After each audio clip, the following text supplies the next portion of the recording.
Baiklah murid-murid, siapa boleh jawab soalan cikgu ni? Hah? Siapa budak tu? Hei, awak bukan murid sekolah ni. Cepat pergi. Kesiannya budak tu. Budak tu datang lagi. Dia selalu tengok saya mengajar. Hei, awak curi tengok lagi.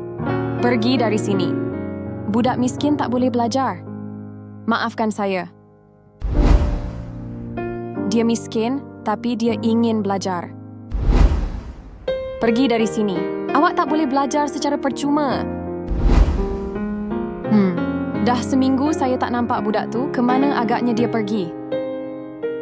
Encik, awak ada nampak budak yang selalu duduk luar tingkap tu? Maaf, Cikgu Norma. Saya pun dah seminggu tak nampak dia. Tapi saya tahu dia tinggal dekat kawasan perkuburan. Agaknya kenapa dah seminggu dia tak datang? Oh, itu dia. Ibu, ni Yen bawakan makanan untuk ibu. Terima kasih, Yen, sebab jaga ibu masa ibu sakit. Tak apa, Ibu. Yen sayang ibu. Rupanya, dia jaga ibunya yang sakit. Hai, nama awak Yen kan? Hah? Cikgu yang di sekolah tu. Ya, cikgu selalu nampak Yen curi-curi belajar.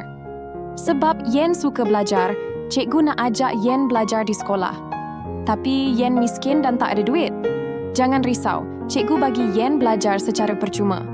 Apa? Betul ke cikgu? Macam mana ni? Patut ke Yen terima tawaran cikgu ni?